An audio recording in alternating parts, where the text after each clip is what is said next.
Good morning. Good morning. Welcome to the New York City Council hearing on the Committee on Higher Education, joint with Workforce Development. At this time, please silence all electronics and do not approach the dais. Again, do not approach the dais. If you need to fill out a slip and are testifying, please see a Sergeant at Arms. Thank you for your cooperation. Chairs, you may begin.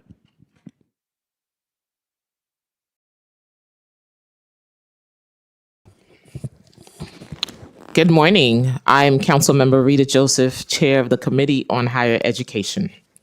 Welcome to our joint hearing with the Committee on Workforce Development, chaired by Councilmember Julie Wan. Today's oversight hearing is aligning higher education with workforce demand. Let me offer some background. CUNY and the New York City Office of Talent and Workforce Development work together in a variety of ways to ensure that students of all backgrounds leave CUNY with the skills they need to enter and succeed in the workplace, to ensure that all New Yorkers can access good-paying careers and that employers can access New York City's talent so they can thrive today and in the future. CUNY and New York City Talent have cooperated on two initiatives in the past couple of years: the Center for Youth Employment, Path to an Exclusive Economy, and Action Plan for Young Adult Career Success, and the Green Economy Action Plan. Both action plans lay out specific goals for achieving them. These strategies include planning for the establishing career-related academics and advising, career exploration, work-based learning, internship, apprenticeship, and transitional programming from college into the workforce for CUNY students and recent graduates. The strategies also look at the ways to involve more employers in partnership that make everything else possible. Our committee are looking forward to hearing how CUNY and New York City Talent have been working together to achieve the goals set in both of these action plans. Now this month, the Center for Urban Future published a report entitled 5 Ideas for How the Mayor Mamdani Can Bolster Workforce Development, which points out New York City is facing a two-sided affordability crisis. The report notes that rising costs are making life difficult for New York City residents, but just as consequential in breakdown on the income side of the equation, meaning that too many New Yorkers are unemployed or stuck in low-wage work with little opportunity for advancement. The report notes that despite New York City's many excellent career training organizations and CUNY's relevant career preparation programs, city investments in workforce development has lagged far behind the need. The committees are looking forward to learning about the report's 5 ideas for boosting workforce development, and we are pleased to have Eli Borkin, one of the report's authors, here to discuss those ideas with us. These are the Center for Future's 5 ideas: making a bold investment in workforce development through New York City Talent Development Fund, a career impact bond, a workforce AI readiness fund, or by tapping funds from rezoning, significantly increasing flexible outcomes-driven city funding and create new mechanisms to scale that work. 2, establish an economic mobility cabinet and workforce czar in City Hall to elevate workforce inside city government, coordinate workforce policies across agencies, and hold the systems accountable for results. Provide free OmniCard and day one childcare support for CUNY students and workforce training participants to boost completion rates, accelerate credential attainment, and maximize returns on public investment. 4, launch a major effort to recruit the next 100 employers to partner on building pathways into good jobs by expanding skill-based learning hiring, scaling employers' engagement, strengthening connection between CUNY, non-for-profit providers, and industry.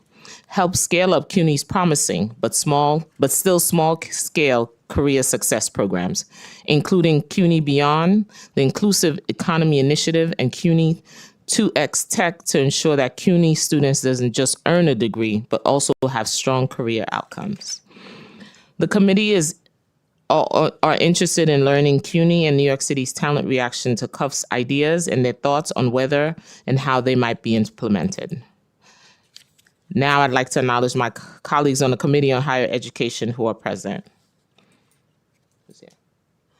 Councilmember Dinowitz, Councilmember Hanif, Councilmember Epstein.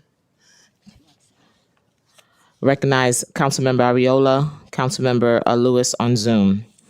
Now I would like to thank Giovanni Piquant, my Chief of Staff, Julia Goldman Pickham, committee's senior legislative counsel, Regina Paul, the committee's senior legislative policy analysis, and Ali Stouffer, the committee's final financial analysis. Now I'd like to invite Chair Wan to give her opening statement.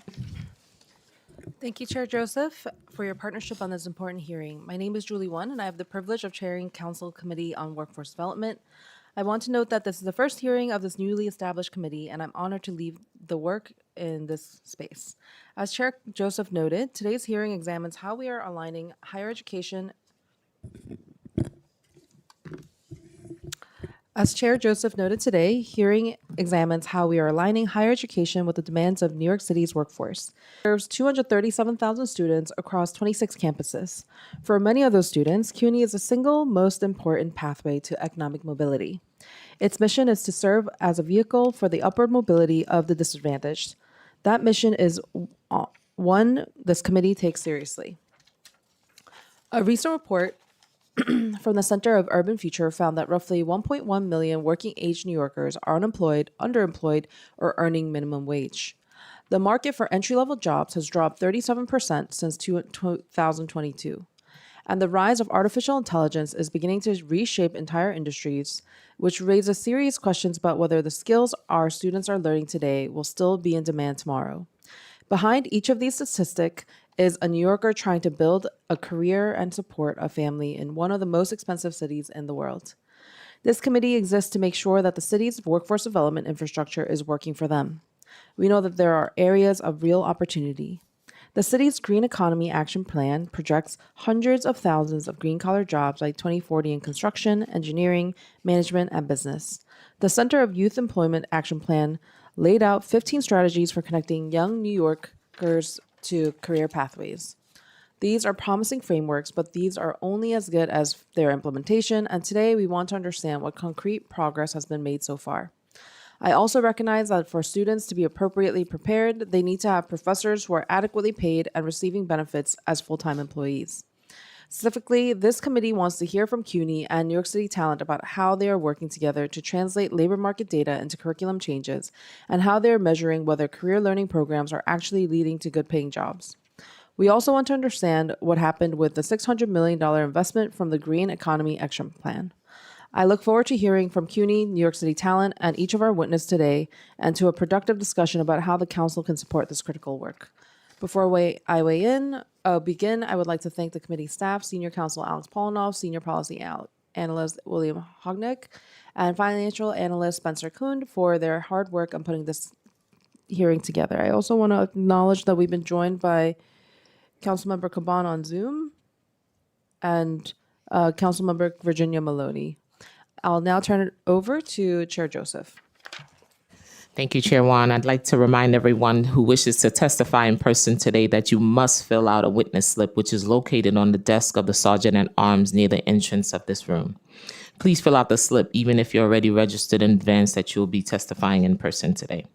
To allow as many people as possible to testify, testimony will be limited to 3 minutes per person, whether you're testifying in person or on Zoom.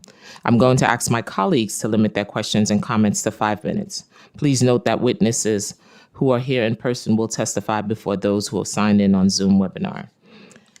We acknowledge everyone, right? Now, in accordance with the rules of the council, I will have the committee counsel from the Committee on Workforce Development administer the affirmation to witnesses from the City University and New York City's Office of Talent and Workforce Development. Thank you, Chair. Alex Polinoff, Senior Counsel. Will all members of the administration today please raise your right hands? Do you swear or affirm to tell the truth, the whole truth, and nothing but the truth in your testimony today, and to respond honestly to council member questions? Thank you. You may begin when ready.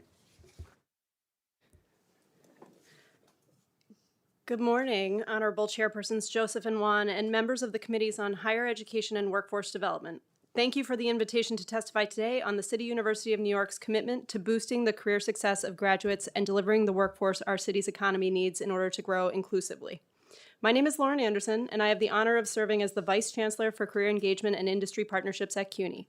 In this capacity, I report to the Chancellor and the University Provost, our Chief Academic Officer, and shepherd CUNY's work to boost career outcomes of all students, integrate career connections, including paid internships, into degree paths, expand effective non-degree workforce training focused on in-demand occupations, and help fuel the growth of public and private organizations across the city through connections to CUNY talent, expertise, and assets.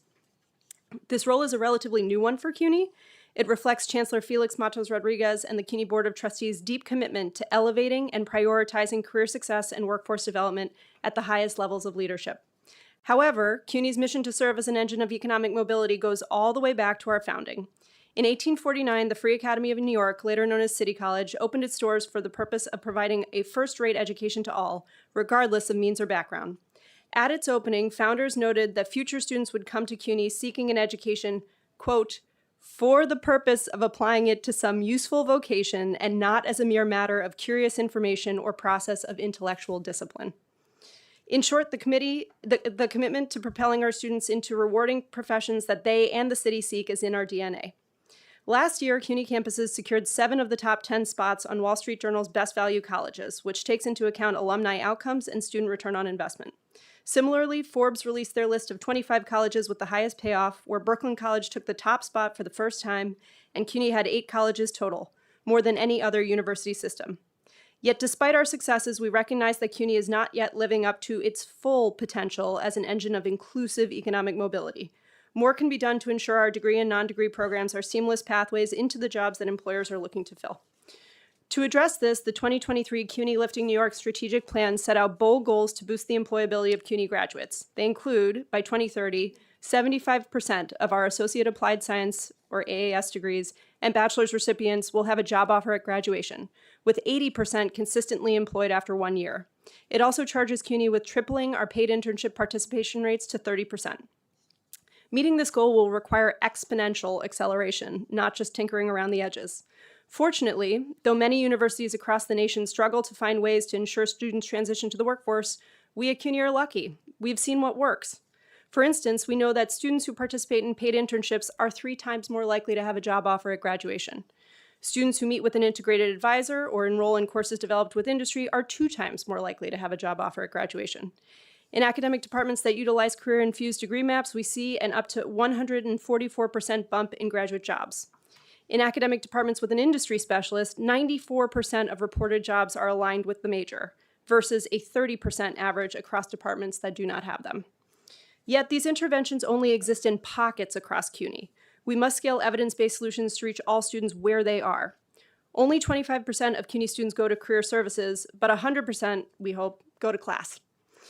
Campuses must integrate workforce connections into academic pathways. That's why this past October, in his State of the University address, the Chancellor announced CUNY Beyond, a new transformational effort to scale and integrate career connections into every undergraduate degree path.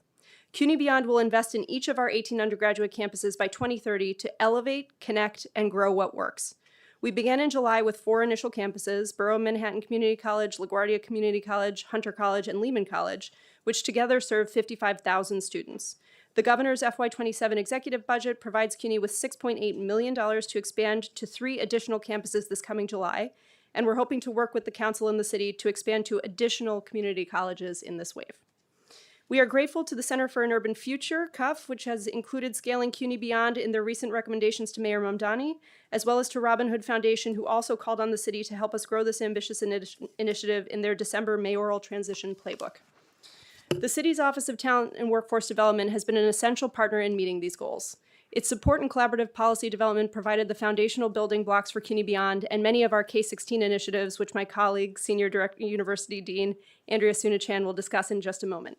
Just a few highlights include, in coordination with NYC Talent, CUNY and DYCD launched CUNY Career Launch, an SYEP-funded program that provides paid internships for 2,000 students each summer, with a focus on freshmen and sophomores. In 2022, CUNY and the City University of New York created the CUNY Inclusive Economy Initiative, or CIE, which builds on our successful CUNY 2X Tech collaboration to embed integrated advisors and industry specialists into departments. This initiative includes a focus, but not an exclusive investment, on in-demand sectors including healthcare, green economy, business and finance, and tech. Today, 5,300 students have been served by CIE, and 2,100 businesses have been engaged by the CIE Industry Specialist Network since spring 2023. Complementing the CIE campus network of industry specialists, the new Industry Support Hub at CUNY acts as a first stop for industry partners looking to navigate to any CUNY resources. 75% of inquiries focus on talent recruitment, 25% seek help with employer education benefits, access to faculty expertise, and others connections. Originally incubated by the city's Tech Talent Pipeline Partnership, Practitioners in Residence, or PERC, recruits and trains industry professionals from across the city to teach rapidly emerging in-demand skills. Adopted and expanded by CUNY to tech, business, and healthcare in 2023, PERC has recruited more than 75 companies, including LinkedIn, Etsy's, Barclays, Bank of New York Mellon, Google, Oscar Health, and Peloton to teach in our classrooms. Building on this success will not be easy. Tripling paid internships requires 32,000 more paid internships every year. Last year in New York City, only 11,000 to 12,000 internships were posted. Employers are a critical partner in this work. 31,000 businesses recruit from CUNY, and many of them, including members of the New York Jobs CEO Council, have made meaningful commitments to hire CUNY students. Just last fall, we celebrated 10,000 CUNY students hired by the Council's 29 corporate members. We need more employer partners to turn to CUNY, and in turn, we must make it easier for them to navigate to the talent they seek. This partnership will be necessary to continue to further align higher education with workforce needs. Thank you again to the chairs for the invitation to be here today, and to Speaker Menon for her support for the new Workforce Development Committee. I welcome your questions and an ongoing conversation on this important topic, and will now turn things over to Dean Sunachan.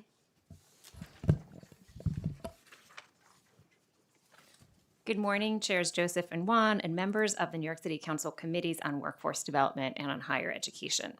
Thank you for this opportunity to speak with you today about CUNY's programs to advance access to higher education for all New Yorkers. It's an honor to be here representing CUNY as the Senior University Dean for K-16 Initiatives and Adult Pathways. In this role, I manage a portfolio of programs that create strong on-ramps to college and careers for young people and adult learners alike, helping New Yorkers save time and money on their path to a college degree and a career that pays a living wage. These programs reflect CUNY's deep investment in and commitment to our future students, and our understanding that we must work in partnership with public schools, city agencies, and community-based partners to reach our shared goals for equity and access. 72% of jobs nationwide will require post-secondary education or training by 2031, and the vast majority of jobs that pay a living wage will be held by workers with education beyond high school. The pathway to economic security for New York City students runs through post-secondary credentials that lead to in-demand careers. Preparing students to earn those credentials early, before they graduate high school, is one of the most powerful levers that we have to accelerate workforce entry and long-term wage growth. Our strategy begins with an opportunity to gain a meaningful head start, providing students with college credits that transfer to all CUNY campuses and the confidence to succeed in college classrooms. In 2025 alone, nearly 16,000 high school seniors graduated, having earned an average of 5.5 college credits, saving New York families millions of dollars in tuition collectively and giving these students a head start towards degree completion. College Now is the foundation of this work at CUNY. 19 CUNY campuses partner with 592 New York City public and charter high schools to offer college credit courses each year. In the last academic year, 31,000 public school students completed over 44,000 credit-bearing courses. Nearly 90% of College Now students successfully transfer all their earned credits to college. This early academic momentum translates into stronger completion outcomes. College Now alumni have a 13 percentage point higher 3-year associate degree completion rate and a 7% higher 6-year bachelor's degree completion rate compared to those at CUNY who did not participate. Building on the strong evidence that early college credit improves degree completion and therefore long-term earnings, we've intentionally aligned dual enrollment with structured career pathways through expanded workforce partnerships with New York City's Department of Youth and Community Development and New York City Public Schools, launching career pathway partnerships through Future Ready NYC, Work, Learn, Grow, and the Summer Youth Employment Program. Future Ready NYC is a partnership between New York City Public Schools, CUNY campuses, and employer partners that reimagines high school by integrating early college credit, industry credentials, and work-based learning in high-growth sectors, including healthcare, technology, business, and education. This year, 157 high schools have partnered with CUNY campuses to offer 197 career pathways. Each of these features a 2 to 3 course sequence aligned to in-demand jobs. The program has grown steadily, with enrollment rising from about 7,500 students last year to a projected 10,000 students in fiscal year 26. DYCD's Work, Learn, Grow employment program connects the power of early college courses to paid career-connected experiences. Work, Learn, Grow provides New York City high school students aged 16 to 20 who previously participated in SYP with a comprehensive 22-week paid opportunity to develop work readiness skills, explore post-secondary pathways, and earn college credit. Initially created by the Council as a year-round SYP extension, Work, Learn, Grow has evolved over the past decade into a true model of interagency partnership through collaboration with New York City Talent and DYCD. Last year, Work, Learn, Grow served 6,400 students, and we're projected to enroll 6,650 in this academic year. CUNY Reach builds on that by expanding the possibilities for linking paid work and college coursework through collaboration with SYP. Piloted in summer 2025, CUNY Reach integrates CUNY college courses in the summer with SYP experiences through career-ready SYP high schools. In its initial pilot, 3 CUNY campuses partnered with 4 community-based organizations to serve 53 students, demonstrating strong proof of concept to this integrated approach, and it's on track to expand this coming summer. CUNY Reconnect expands our work to New Yorkers at every stage of life, not just high school graduation. In fall 2022, with support from the New York City Council, we launched CUNY Reconnect to address a pressing workforce challenge. Hundreds of thousands of working-age adults who've earned college credits yet stopped short of completing a degree. At the core of CUNY Reconnect is direct financial support, nearly $7.5 million distributed to date to help students resolve prior balances, cover tuition gaps, and remove fees that stand in the way of enrollment. Since its launch, CUNY Reconnect has served more than 71,000 adult learners across CUNY. The return on investment for each degree earned is significant. 52% of these students are majoring in health professions or STEM fields, and another 20% are in business, putting these students on the path to high-demand, high-wage careers. Many of these students, beginning in fall 2025, are now eligible for New York State Reconnect, which covers tuition, fees, books, and supplies at our community colleges. CUNY Reconnect has graduated almost 6,000 associate degree students and over 7,000 bachelor's degree students. Collectively, Reconnect students will earn an estimated $16 billion more over their lifetimes than with a high school diploma alone, strengthening not only individual families, but New York City's workforce and economy as a whole. Thank you for your interest in this important topic and commitment to expanding opportunities for New Yorkers at every stage of life. From middle school students stepping onto a college campus for the first time, to high school students earning both credits and wages, to working adults completing degrees, CUNY is building an integrated citywide workforce pipeline. Your support of CUNY's efforts to scale and sustain these programs not only transforms individual lives, but ensures that the life-changing economic mobility higher education provides is within reach for all New Yorkers.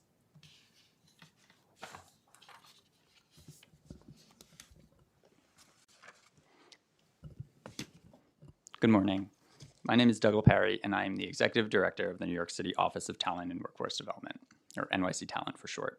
I'm joined today by Leah Hebert, our Chief Policy and Programs Officer, and Thoribel Eltom, our Director of Apprenticeship and Accelerated Training from our Tech Industry Partnership team. Thank you to the members of the New York City Council Committees on Workforce Development and Higher Education, Workforce Development Chair Juan, Higher Education Chair Joseph for inviting us to testify today. And thank you to the Council and Speaker Menon for establishing the new Committee on Workforce Development. We think workforce development is more important than ever, and we're thrilled that Council has provided this avenue for collaboration. I want to start off by introducing myself and the work of our office, as my team and I may be new to many of you. I joined NYC Talent in 2023, but I've been a public servant in the city for over 10 years. Over this time, I've seen that city government is at its best when it works collaboratively, creatively, and in partnership with New Yorkers and the organizations that serve them. So that's the lens I bring to my work here at NYC Talent, and I look forward to working with you all to move our workforce strategy and our city forward. The public workforce ecosystem in New York City is made up of more than 150 programs administered by more than 30 different city agencies and their many contracted providers. This includes the city's core workforce agencies like the Department of Small Business Services, the Human Resources Administration, and the Department of Youth and Community Development, and of course, CUNY. While each of these agencies focuses on its core mission and service delivery, NYC Talent's mission is to work with all partners across the system to ensure that the city's workforce development strategy aligns with job seeker needs, employer demand, and the changing economy. To effectively support New Yorkers, our workforce development system must not only be coordinated with higher education partners like CUNY, but with numerous other public and private partners. With NYC Public Schools, DYCD, and CUNY, NYC Talent empowers young people with skills and knowledge to access careers in their adulthood. We collaborate with employers so that workforce programs offered by the city are preparing for in-demand jobs, and we work with partners like the city's Economic Development Corporation and Department of City Planning, so public economic development investments lead to quality job opportunities for our residents. We also work with human service providers and agencies so that job seekers who face obstacles to completing a training or attaining a job have the support they need to succeed. Because of this complicated landscape, coordination and collaboration are core to the work we do through several specialized teams and strategic initiatives. NYC Talent has industry partnerships in healthcare, tech, and resilient infrastructure that work to support equitable sector growth and align workforce programming with employer demand. We have an apprenticeship accelerator that expands opportunities for New Yorkers to learn while they earn. We launched community hiring, which works to make sure that the city's contract spending expands access to career pathways for low-income communities. We also have dedicated expertise to make sure that New Yorkers who face particular barriers, including young people, people with disabilities, and older adults, are better served by the workforce system. A clear example of our evidence-based systems-level approach to workforce development is in our ongoing work on the Action Plan for Young Adult Career Success. This strategic plan, developed with CUNY, public schools, and DYCD in 2023, is built on two truths. First, we know that there is considerable overlap across the young people that participate in city services among the city's 900,000 public school students, 400,000 CUNY students, and the 100,000 young people enrolled in summer youth employment program each year. It is only practical that we coordinate to maximize our public investments in young people across organizational boundaries. This is done in recognition of a second important truth. Just like many of us here relied on a series of education, training, and social experiences to get where we are today, the workforce system needs to provide New Yorkers with a series of interrelated experiences to find career success. To build these opportunities for success, the Youth Action Plan prioritized strategies that included career-connected learning, career exploration opportunities, and paid work experiences. In plainer language, we want to make sure that young people have opportunities both in and out of the classroom to learn about career possibilities, acquire relevant skills, and experience what it's like to work, preferably while getting paid. In even plainer words, you can't be what you can't see. So we work to maximize exposure to these new opportunities. These strategies not only achieve more equitable outcomes when preparing young people for work, but also help them build the sort of social capital and networks that support any of us throughout our careers and lives. The Youth Action Plan has delivered initiatives like Exploring Futures, which in fiscal year 2025 provided 37,000 middle school students in over 470 DYCD after-school programs with opportunities for career exposure, CUNY college visits, and support with high school applications. The Youth Action Plan also informed many of the initiatives CUNY highlighted in their testimony, like Career Ready Work, Learn, Grow, and Future Ready NYC, and we're proud to partner with community to better serve New York City's young people. While these initiatives are administered by our agency partners, we at NYC Talent help innovate, coordinate, identify funding opportunities, and advocate to ensure ongoing progress towards our shared goals. Beyond these specific areas of collaboration, NYC Talent are longstanding partners in building a workforce system that advances economic justice. NYC Talent supports CUNY efforts to help students access opportunities to develop in-demand skills, acquire relevant work experience, and access supportive networks to maximize the value of their time at CUNY. One particular area of important collaboration is the city's CUNY 2X Tech program, which was launched in 2017 by our office in partnership with CUNY and SBS. CUNY 2X Tech increases the number of CUNY students who graduate with tech degrees and better positions them to attain jobs in the city's competitive and dynamic tech sector. It does this by hiring new computer science faculty, scaling curriculum innovations that are informed by industry and led by faculty experts, hiring new academic tech advisors for classroom to career advising, and by enhancing opportunities for experiential paid work-based learning. Since its launch, CUNY 2X Tech has reached over 15,000 students and scaled to 11 campuses, including an expansion to community colleges for the first time in 2024 at Borough of Manhattan, LaGuardia, and Gutman. CUNY 2X Tech's success helped the city realize the positive impacts that more career advising, internships, and industry-experienced faculty had on the outcome of CUNY students. This success informed how NYC Talent supported the subsequent launch of the CUNY Inclusive Economy, CIE initiative, launched in 2022. CIE expands internship and job opportunities for students, builds stronger relationships between industry professionals and CUNY campuses, and enhances CUNY's career development capacities in key sectors like healthcare, infrastructure, and business. In fiscal year 2024, CIE programming scaled across 15 departments and 8 CUNY campuses, serving 1,400 students. Students who attended just one career advising session made possible by this CIE initiative were twice as likely to secure a job opportunity compared to their non-participant counterparts, with full-time jobs secured after graduation paying an average of more than $65,000 per year. We're proud of CIE's success, and more so that the launch of CUNY Beyond in October of 2025 continues to build on this strategic vision. Where CIE is department-based, CUNY Beyond expands these workforce best practices into a campus-wide model, which will embed these proven tools across all of the college's academic programs. These efforts are emblematic of how the city is effectively aligning, piloting, evaluating, and scaling impactful workforce and higher education strategies to better support New Yorkers. In addition to the work I've outlined, NYC Talent collaborates with CUNY on programs for New Yorkers who are not seeking a degree. This includes the CUNY Nurse Fellowship Academy, launched in 2025 with SBS, which prepares the workers needed to teach the next generation of nurses, an early childhood educator apprenticeship program at CUNY's Professional Development Institute that supports advancement opportunities for these critical caregivers. We also work with CUNY to increase pathways to public sector careers. Through a partnership with our office, CUNY, and the Department of Citywide Administrative Services, the city launched the Civil Service Pathways Fellowship. This program recruits CUNY graduates into 2-year fellowships with city agencies, leading to a permanent civil service title. We're currently working with our partners to expand and unlock new public sector pathways to support public school students and CUNY students.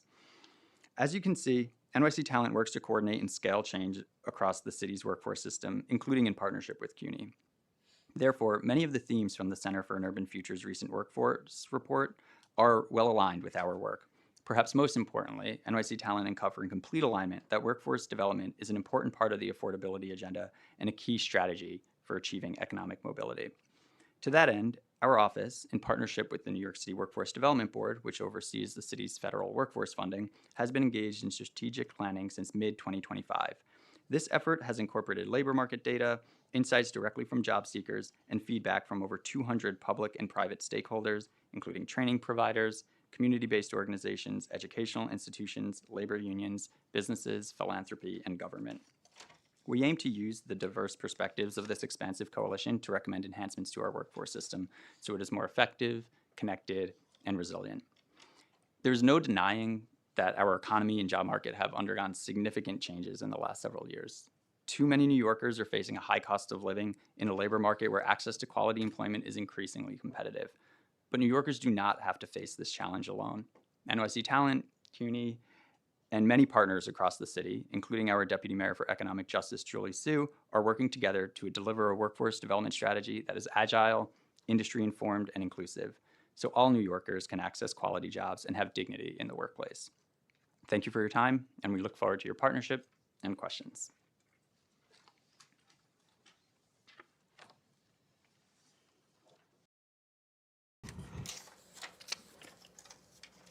Thank you. I'd like to recognize Councilmember Wong. Thank you. Thank you so much for that. First question, how often do CUNY administrators or professors meet with New York City Talent to align their curriculum with current labor market trends? And what does the process look like? Sure. So in addition to meeting with our colleagues at NYC Talent, the infrastructure that we've invested in through CUNY Inclusive Economy together means that there are industry specialists who are embedded at the academic level.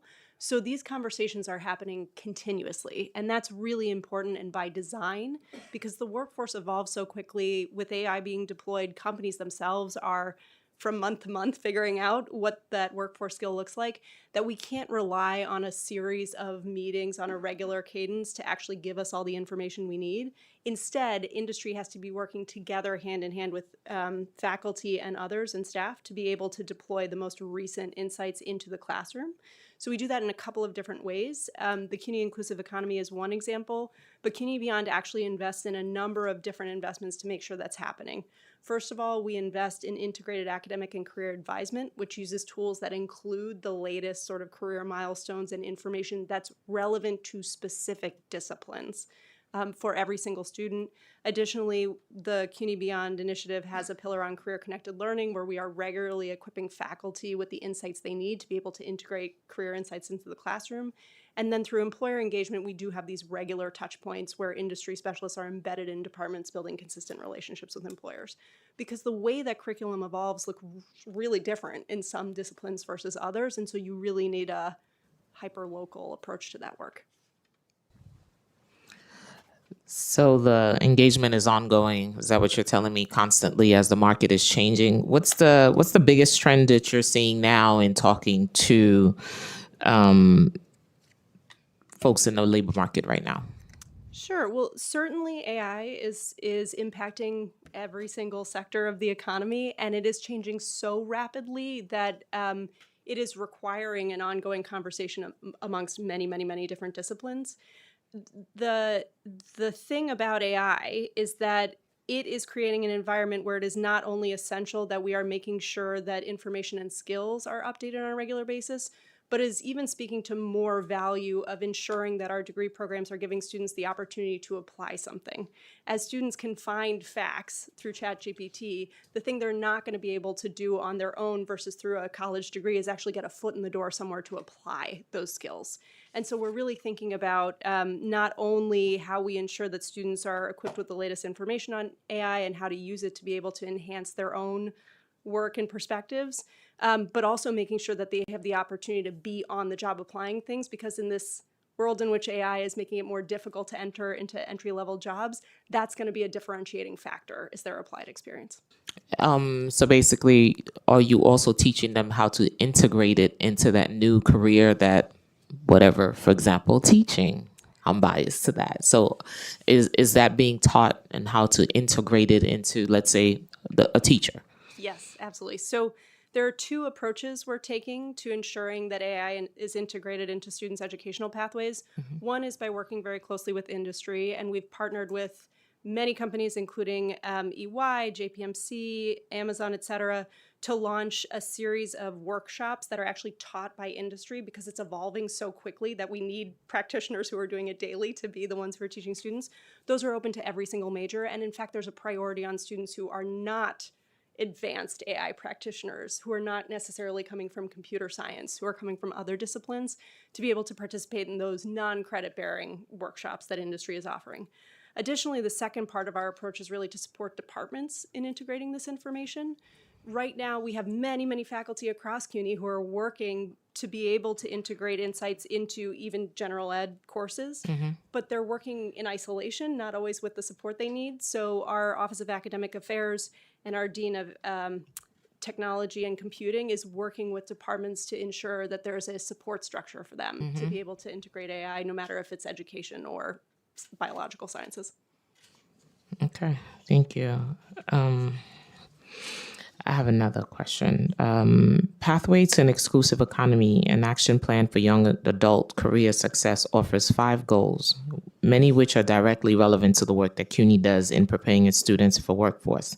One of the goals is to expand career-connected early learning at every stage of a young person's journey, including looking at career-related academics, advising, career exploration, work-based learning, internship, and apprenticeship. So we want this in every entry point for the student's journey in your institution or coming to you.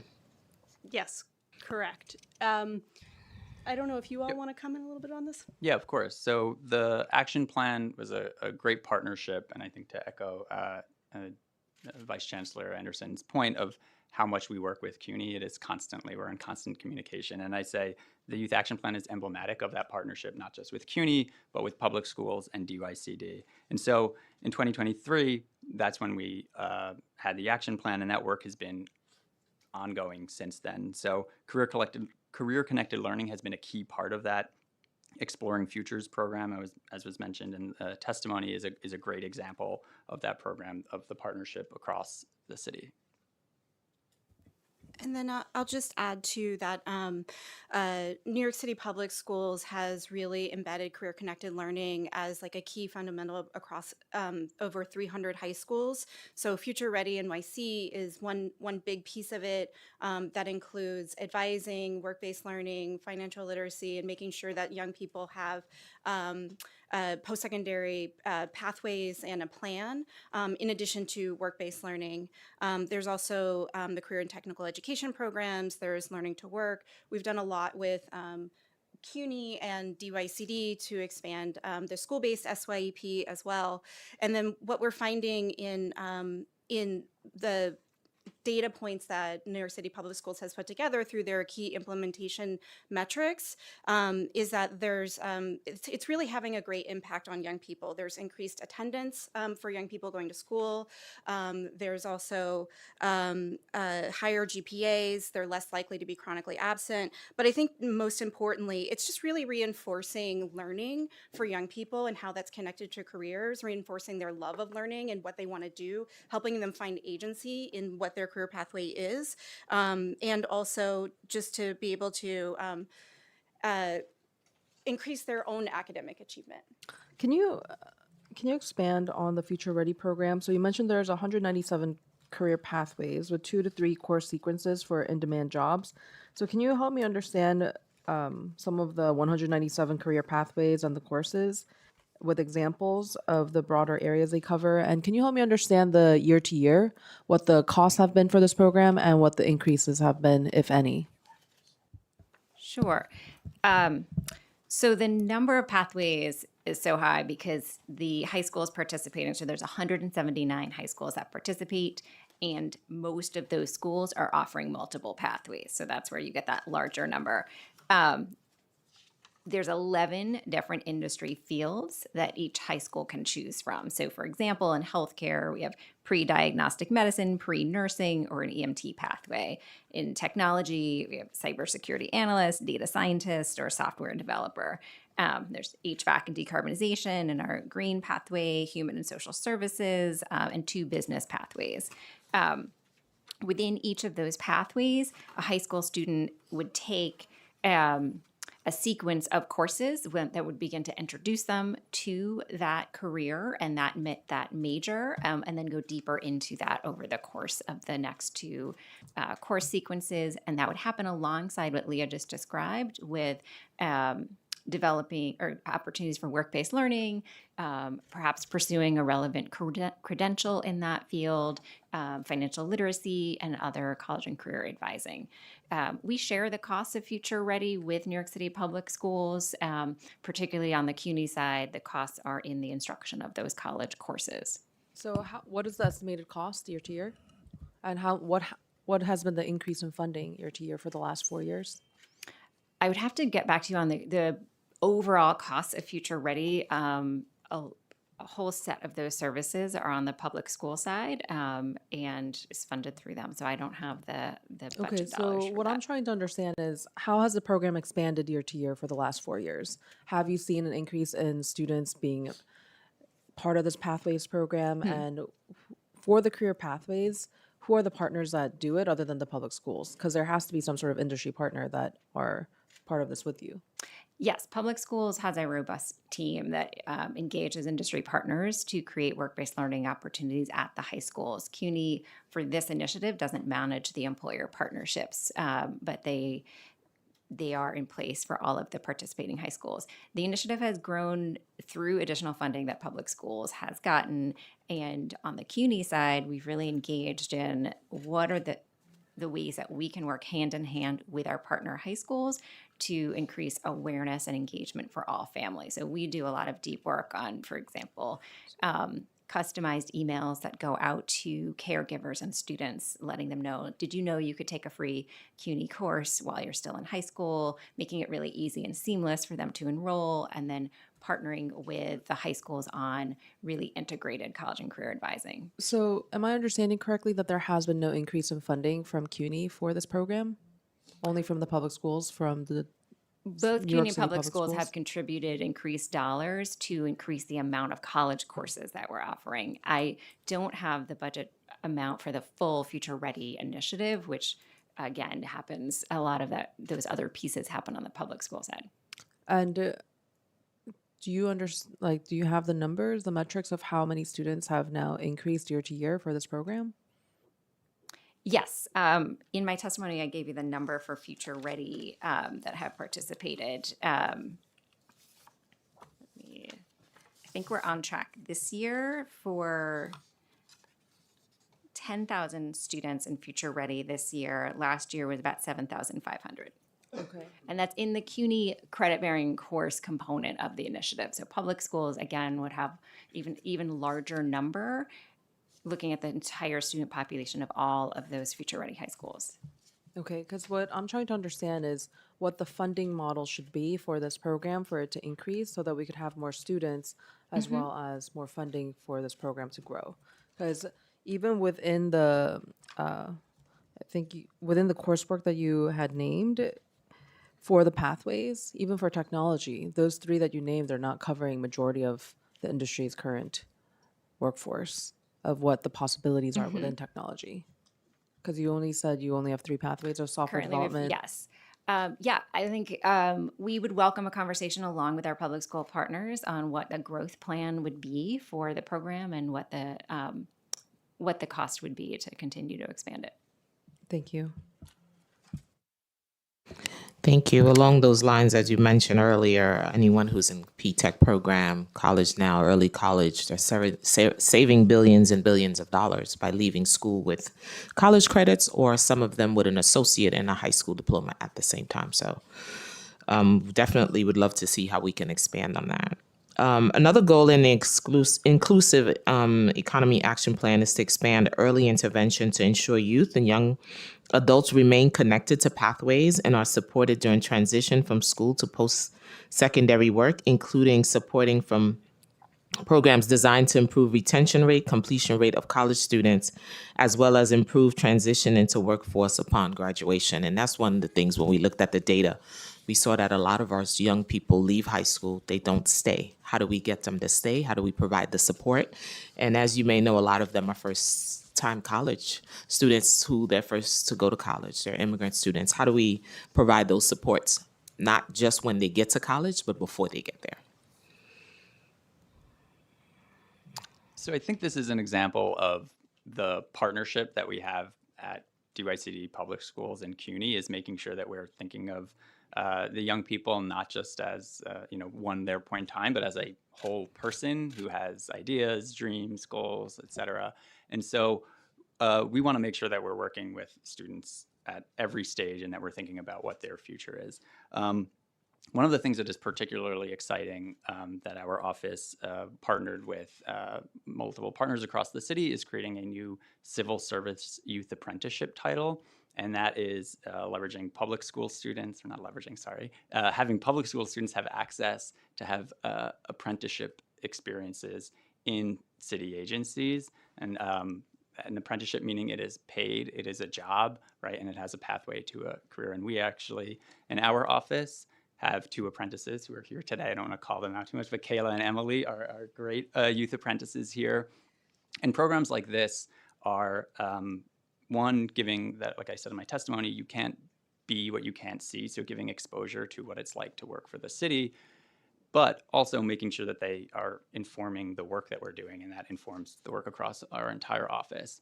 And perhaps most excitingly is that many of these students, we're in year 3 of the program now.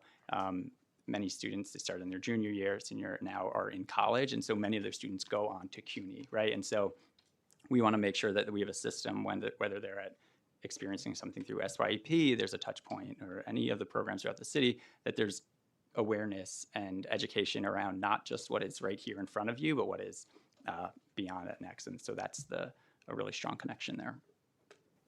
And if I can add, For the in terms of transitions, CUNY and public schools have really done a lot in terms of innovation in reaching young people early. So I don't know if you want to talk about the CUNY welcome letters, but really welcoming young people when they're eligible for to go to CUNY, to make sure that they know that and have that information. And CUNY's also created college and career bridge programs that help young people both when they're applying for college, but then also making sure that they matriculate as freshmen. And we just know that the impact that peers have on other young people is tremendous. And then I would also, if our colleagues want to, I mean, the CUNY Inclusive Economy and CUNY Beyond are also looking at those transitions to make sure that CUNY students are able to engage in the labor market as early as possible while they are in college, so they can have a transition into the labor market afterwards. And all that is being communicated at the high school level as well. That CUNY is a pipeline. This is your handoff. Yeah, sure. I'm happy to talk about that work that Leah mentioned. That's really about making sure earlier and earlier that students understand that the first day of high school is really the first step towards post-secondary and career. So in our Future Ready high schools, we are taking ninth graders on college tours, for example. Then building through college coursework that sense that they truly already are a college student. And again, tens of thousands of students are earning those CUNY credits while they are still in high school. And then at the fall of their senior year, they're getting a welcome letter customized via email to themselves and their caregivers. We're even pulling in the information we already have about those students if they've earned CUNY credits already, and what we know about their high school GPA to say this is the set of CUNY colleges that we encourage you to apply to. We have really great outcomes in terms of students receiving and caregivers receiving those emails, clicking them open, and clicking directly into the CUNY application. Then in May of senior year, every single New York City public high school senior is going to get a text message from their assigned CUNY college and career coach. These are several hundred CUNY students who've gone through an intensive training in all aspects of financial aid and matriculation and registration, who are then assigned to groups of high school seniors to reach out. And again, we're really leveraging what we already know about those students to say, hey, you've put in an application to BMCC, but we see you haven't yet finished financial aid or you haven't yet confirmed your registration. How can we help? We find that the highest response rates to those texts are the students who are low income, who are going to be the first in their families to go to college, or who from underrepresented minority groups. They have much higher response rates, and we see that we've closed that sort of gap in summer melt, that those students respond and then actually are about 7 percentage points more likely to then show up on their college campus in the fall than peers with similar backgrounds who did not engage with their coach. Speaking to what Leah was really referencing about the power of that near-peer work. And then the other, I think, important transition is from middle school to high school. And so with the high school selection process, this is young people are making these decisions with themselves, with their families, with their schools at 11 years old. And so making sure that young people, as we know too from research, that self-identity starts to form at that age, that they are exposed to as much as possible, both in terms of careers, in terms of post-secondary pathways, and the middle school visits through CUNY Explorers, but then also thinking about high school, so the different high school opportunities, whether it's Future Ready or CTE, and getting that exposure. And some of the innovations that our high school apprentices, now college apprentices, worked with us on is making sure that we were setting up high school panels and having that peer-to-peer network. And so we had a series of events where we were able to work with young people in Summer Rising and then now after school through DYCD programs to be able to talk to other young people in high school to see what it's like to go through the different career programs there. Thank you. I'd like to take a moment to recognize Councilmember Ressler. So another goal of your inclusive economy plan is to improve data collection and analytic to support stronger transition, to promote continuous improvement, and to ensure that we address historic educational employment disparities. What specifically is CUNY doing to improve data collection and analysis? I love data collection, so that drives my work. So we'd love to hear. Thank you for the question. We do too, so that's great. What we've noticed over the last decade is that efforts to invest in career success of students are happening in very small pockets in very different places. The data collection is not necessarily systematized and connected, and that really needs to change for us to understand all of the different touch points that a student has with interventions that can help them actually move through their degree into a job. So we've done a couple of things to be able to improve that sort of tool. The first is we are working very closely through CUNY Beyond to lay out a set of metrics that we understand to be not just the KPIs that are laid out in our strategic plan, but also the leading indicators that help to drive student attainment of career success. Things like how often did you meet with an integrated academic and career advisement, or what kinds of career-connected courses are you enrolling in? From there, we are building, we have a prototype of it, but we're working to expand it, a dashboard that connects this information to outcomes data. So we rely largely on the wage record system that the State Department of Labor has that can provide us with the outcomes, the employment outcomes of students within the state of New York who stay here in New York. And to date, those two systems have not been connected, like our programmatic databases and that wage record database. So what we've done is pulled them together into one place. And through CUNY Beyond, which sort of provides us with this holistic 5-pillar approach to helping campuses scale up these practices, we're going to be able to connect each of these practices to outcomes, which is something that I think will be a really valuable tool. And then I would just add that through NYC Public Schools, and they have the key implementation metrics that really is, it's partnering with New Visions for Public Schools, but really the intention there is to be able to get information to adults that are helping these young people navigate their different career pathways to be able to help them with that support. Add anything? Okay. Thank you.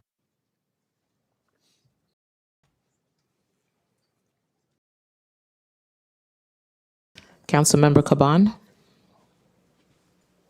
Thank you. Can you hear me? Yes, loud and clear. Awesome. I apologize if it's a little loud. I am sitting waiting for a tow because I've got a couple of flat tires, but I didn't want to miss the opportunity to talk to y'all. So I wanted to ask specifically about NYC Talent and chairs. I can't see the clock, so please tell me when I've gone over time. Can you just tell me what you do with the data that you collect from the agencies? And again, the specific for NYC Talent. Yeah, sure. So we have industry partnerships that are dedicated across the tech sector, healthcare, sustainable infrastructure, and those teams work with industry, which includes the employers, the labor, and the entities that serve New Yorkers, right, to connect them to jobs. So the city agencies that do this work.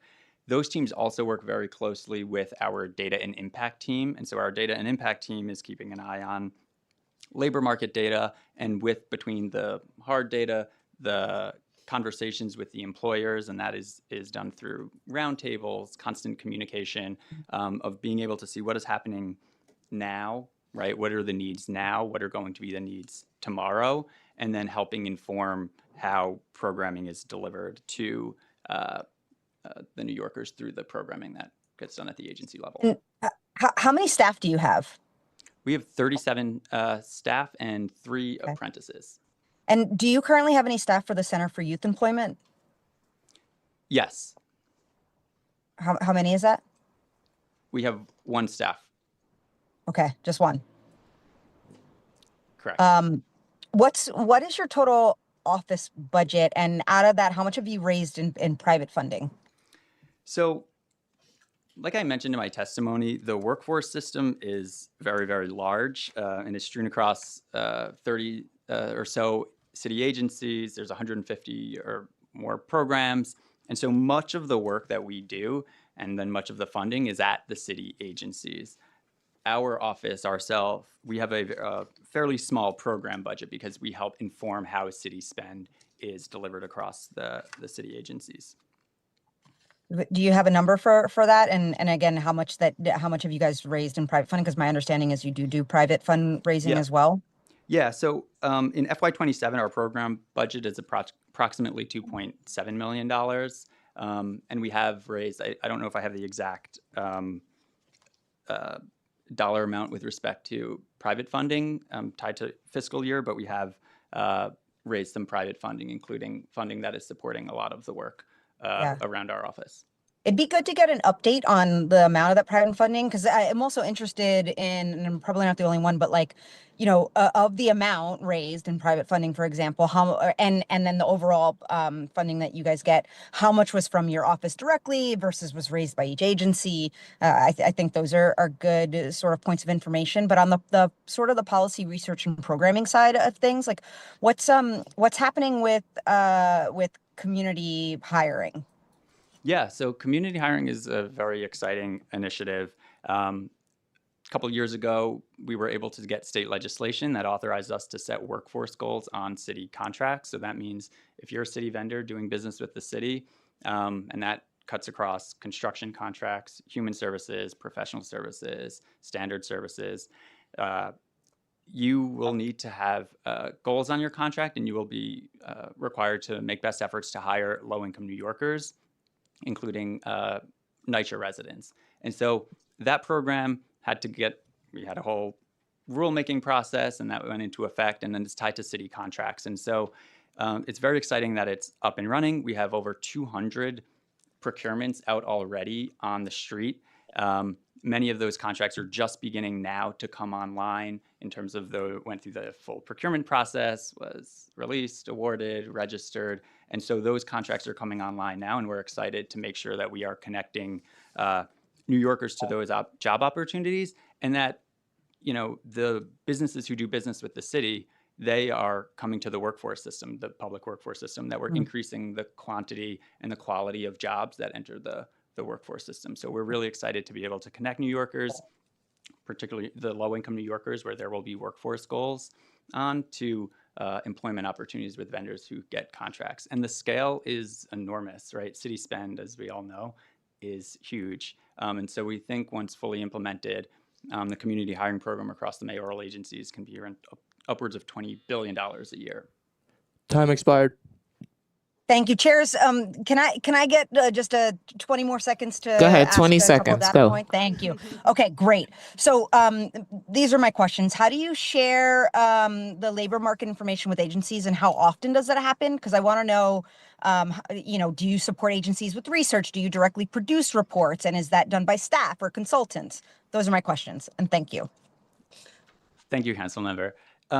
So we have a relatively new data and impact team, and so we are working very closely internally with all of the our teams across the industry partnerships, the teams that serve people with disabilities, young people, to make sure that they have the information that they need. And we also share that information with agencies. And so we will be doing more of this work over the coming year. We know that we want to be out there talking to employers, analyzing data, and making sure that that information gets out to the public where appropriate, of course, as well as to all the city agencies. So we are helping inform the way that services are provided. I will also say that our office staffs, as I mentioned in my testimony, the New York City Workforce Development Board, and so we work very closely with the board, which is a business-led board, to share information with them that they can have to help inform how their oversight of the city's federal funding. And just adding to that, that in the CUNY2X program that we manage, all of the curriculum design is informed by industry, and we bring those insights from labor market research and employer insights to just identify what is the current in-demand skills and emerging trend, and we bring that to the faculty that we work with.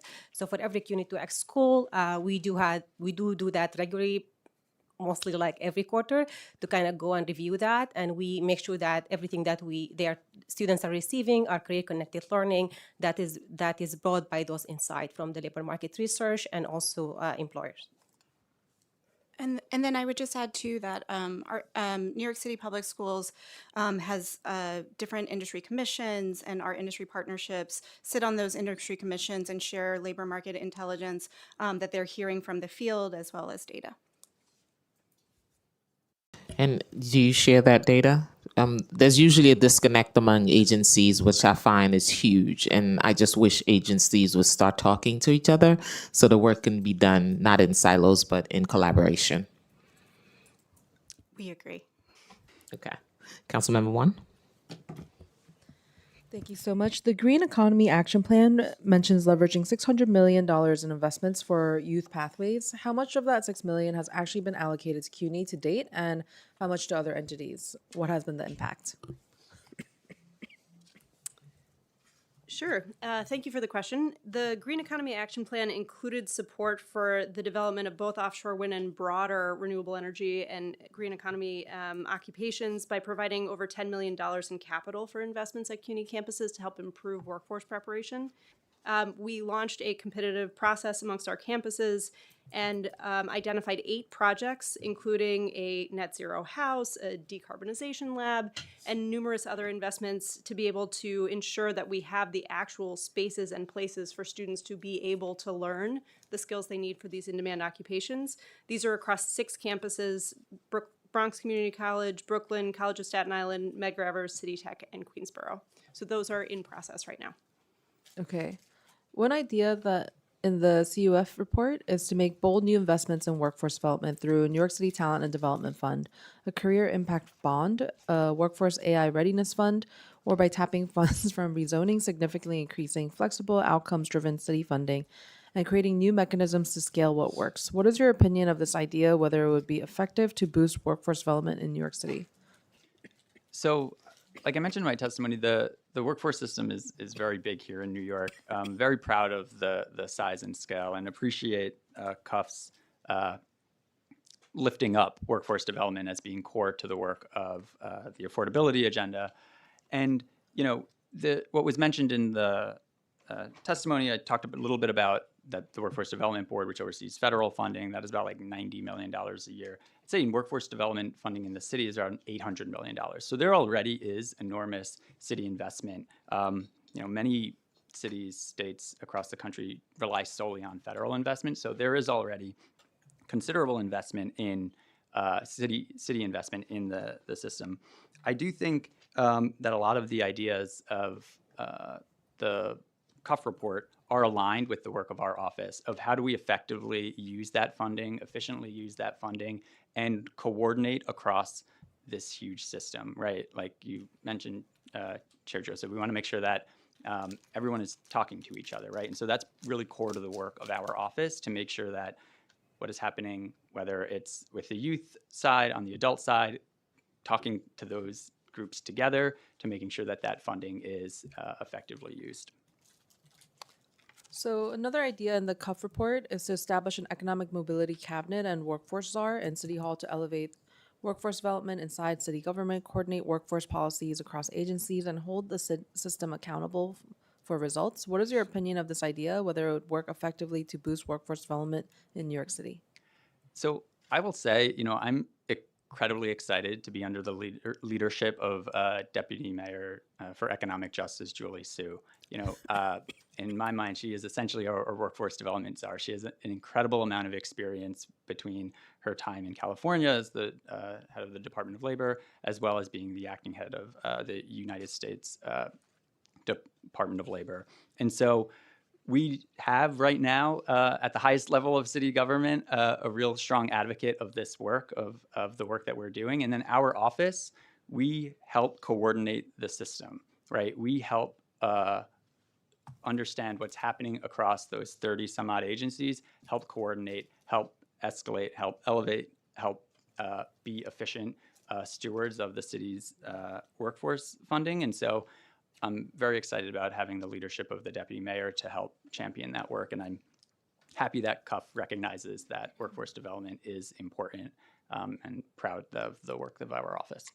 How is CUNY Inclusive Economy Initiative different from New York City Talent's program on career pathways and its apprenticeship accelerator? Is there a competition for graduates or overlap between the programs? So, no, I think a lot of these things are in alignment and are well synced. And so our apprenticeship accelerator team, in fact, actually has an apprenticeship program that is at the CUNY Professional Development Institute. And so that's a really exciting opportunity for building up early childhood educators. And so that's one example where we are working hand in hand with CUNY. And I think, you know, a lot of the work of our office generally is to help New Yorkers. And I can't think of anything more New York than CUNY. And so if we are helping CUNY, we are helping New York City. And that's really core to the work that we do. If I could just illustrate how these things work together. So across CUNY, as part of the city's commitment on apprenticeships, we run something called college apprenticeships, which are the last semester of our applied associate's degrees are converted into apprenticeships. So they're credit-bearing time that students spend on the job with the intention of converting those into full-time employment. We have about 17 AAS programs that have the last semester serve as this kind of apprenticeship. When we first started to do this work with employers, we went out to students in AAS programs, which are designed to move directly into the workforce. They are not meant to transfer. They're just meant to go straight in. And we offered to students, hey, we know you're majoring in these degree programs. We know your intention is to move straight into the workforce. Apply for this apprenticeship program. We've made all these amazing partnerships with employers so that you can move straight into the job. And only 14% of eligible students applied. And when we reached out to them to say, you know, this is what you're coming here for, why wouldn't you apply to this? What they said was, we thought this was sent to us in error. We didn't think these companies wanted us to be the candidates to work in these places. What that speaks to is there needs to be a consistent drumbeat, consistent channel of advice, consistently reinforced message that these are the pathways and opportunities that are available to all of our students for the careers that they want to pursue. And that requires investments like the integrated advisors that we make through CUNY Inclusive Economy to be able to reinforce and ensure that students are taking advantage of these other opportunities. Okay. My next question is, can you speak to the Workforce Development Board's management of the Workforce Innovation and Opportunity Act funding? It's our understanding that historically it's been between 60 million to 100 million per year. Is there still the case under the current federal administration? And can you break down how this funding is being spent? Sure. So as I mentioned, our office staffs the Workforce Development Board, and it is a federally mandated board, and in alignment with, like you said, Chair, the Workforce Innovation Opportunity Act, WIOA. And so that money comes to the city. It's based on formula funding, which includes a variety of factors. And so, like you said, it does vary over time, but this year is about $87 million. And so generally speaking, that money is served through Department of Small Business Services, SBS. They serve the adult workforce, and then the Department of Youth and Community Development, DYCD, for the youth services. And so that money comes in, and the Workforce One centers that you are familiar with that operated by SBS are run through WIOA. And so primarily it's through those two channels that the money is being spent. And I will say that, as I mentioned in my testimony, we just did a strategic planning process, or we're in the middle of a strategic planning process that was in partnership with the Workforce Development Board that was looking at many of the things that the Cuff report was touching on in terms of how is the city most effectively using all the workforce funding, right? In WIOA, there's innovation in the word, right? How can we be innovative, effective stewards of all the federal money, as well as the enormous amount of city money that is invested each year? This is a separate topic, but I hear from my CUNY professors and adjunct professors all the time. And there's an incredible amount of frustration about how the majority of the workforce are adjunct and they don't get proper benefits and they don't have proper workforce development.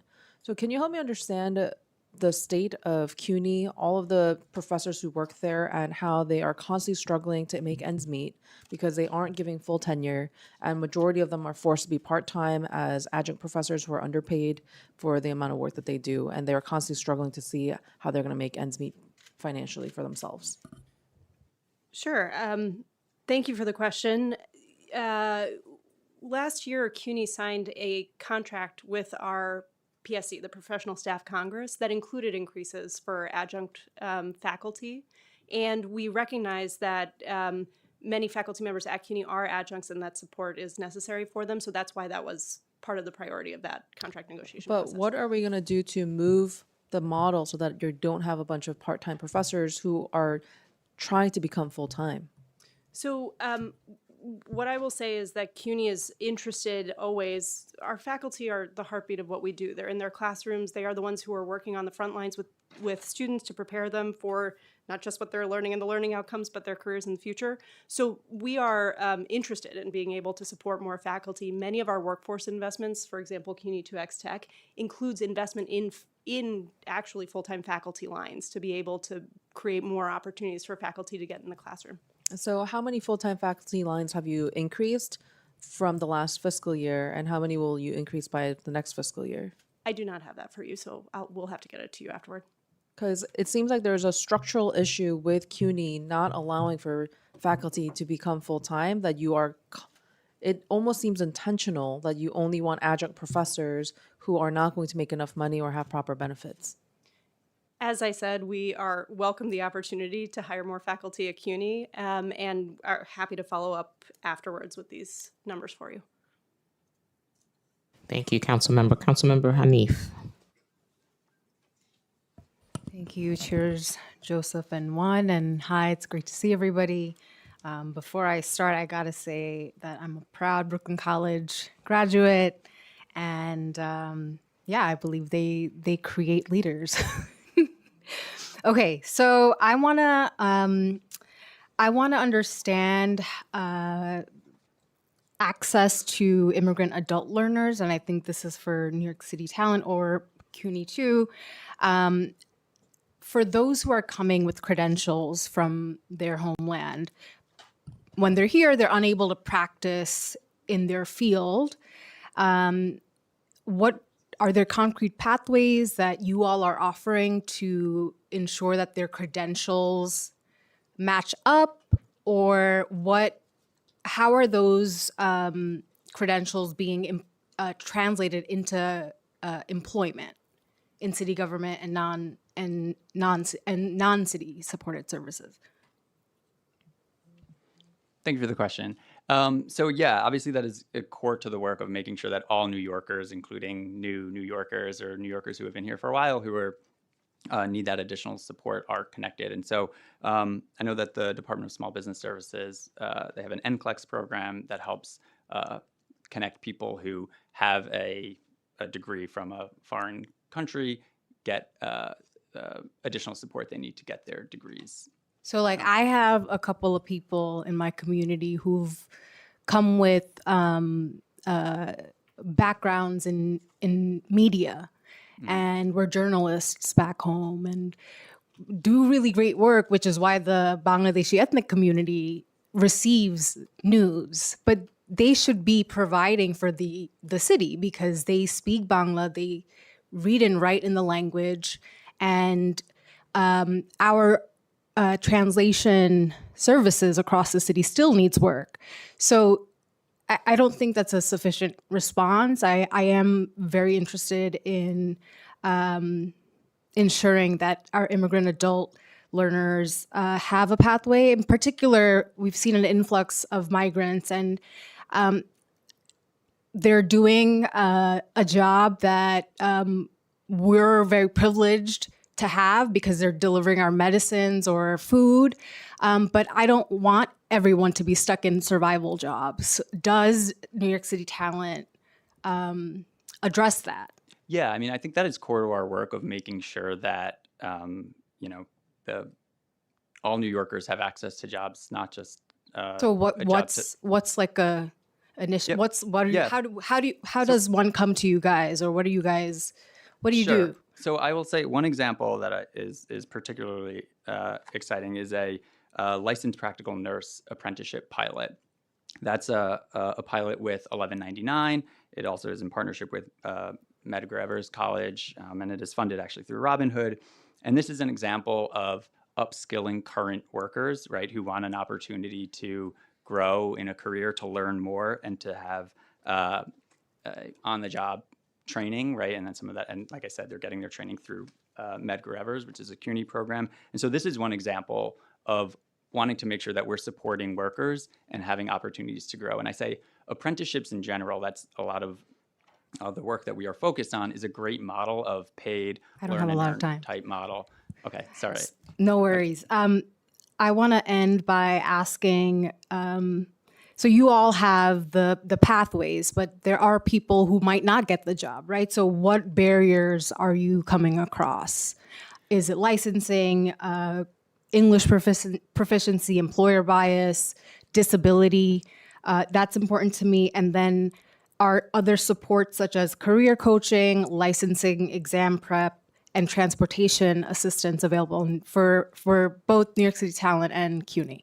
So, yeah, we want to make sure that we are supporting New Yorkers that have barriers to jobs. And so one of the things that we're excited about is this Pathways to Industrial and Construction Careers program, which is through a federal EDA grant in partnership with Human Resources Administration.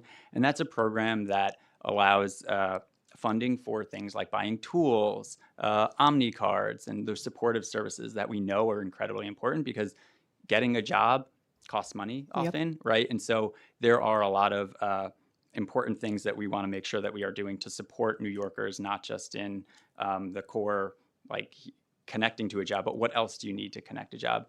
And I think the admin's affordability agenda is really in line with that, right? Childcare, housing, these are things that are not necessarily workforce development per se, but are incredibly important to making sure Absolutely. that people can Absolutely. employment. I want to just wrap, and then I'll let you guys from CUNY speak on your bit. It is incredibly important right now that the Office of New York City Talent be more at the forefront, given we are talking about the affordability agenda. And when you don't have a job, you can't afford childcare. You might have a job and you still can't afford childcare. So I'd like to see, I'd like to just better understand the numbers you all collect or whatever data assessments you do, and then definitely we'll be pushing to make sure that you all are robust and you're reaching more people. I'm grateful I'm here, like learning about you all, and want to make sure that you know I'm a partner. And I appreciate that very much, Council Member. I mean, we're incredibly excited, and I mean that genuinely, of having a new Workforce Development Committee. Workforce development always has been important, remains incredibly important, and we're happy to meet with you and brief you and catch you up on the work that we're doing across the city, which spans many, many things, including our Center for Workplace Accessibility and Inclusion, which is dedicated to helping making workplaces more inclusive for people with disabilities, and that includes the city as an employer as well as private employers. And so happy to have this work. And I'll say we're not, our fingerprints are on a lot of work, even if our name is not on everything. So even if you haven't heard of us in this or that, you've definitely seen some of the work, including some of the stuff we're talking about today. We also, have our Jobs NYC initiative that launched. That was led a broad spectrum of city partners across the entire whole of government. And that initiative now is in terms of like hiring halls being led by SBS. We manage that website, and that's a front door for New Yorkers or job seekers or employers. So happy to have that opportunity and would love to spend time with you and your team to catch you up on all of the work. And I just quickly want to add also, we work very closely with our partner in SBS, and specifically for tech, we have a web development fellowship program that's been running for almost 10 years. And this program recruit directly from from CBOs that, including as an immigrant woman myself, face those barriers. So thank you so much for highlighting that. So this program is working very closely to make sure that there is a targeted outreach for this population, and that they are aware about this opportunity, and that you don't sometimes need a degree. You can just get this extra upskilling and just being able to get the jobs. So they're actively working on that, and that's a model that we can leverage across other different industries. I really appreciate that and looking forward to connecting more. Thank you. How do you do outreach for your program? You talked about a program at LPN at Medgar Evers. How do you do your outreach? How do people know that your program exists other than middle school? I'm talking about young adults who may not be in high school. Yeah, so that program in particular is a pilot program. It's small. So those were existing employees at One Brooklyn Health System. They were $11.99. So in that particular instance, they were were able to get that opportunity through their current employer and union. I will say across the spectrum of workforce services, it really depends, right?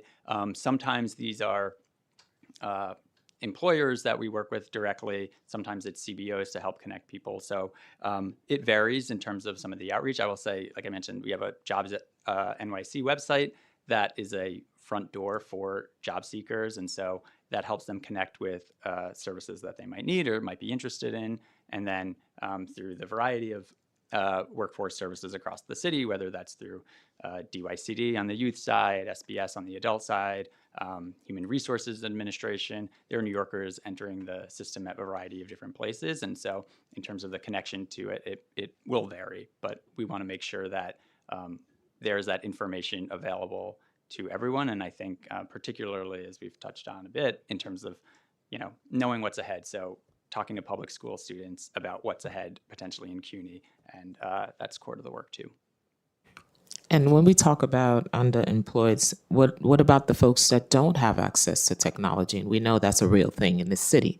And when we talk about affordability, underemployed, how do we reach those communities that do not have that access? Yeah, that's really important, right? We want to make sure that, especially as the economy is changing and how people find out about jobs has shifted. Like I mentioned, in 2024, the launch of the Jobs NYC hiring halls was a great example of looking at unemployment data and where there were disparities across the city and going to those communities and having hiring halls in person. We helped launch that along with many, many partners across the city. It continues through SBS.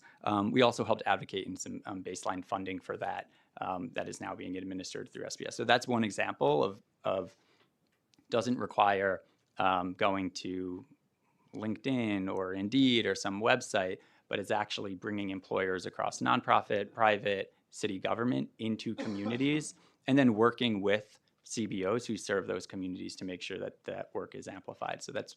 Are you including faith-based as well into those conversations? That's one way to capture.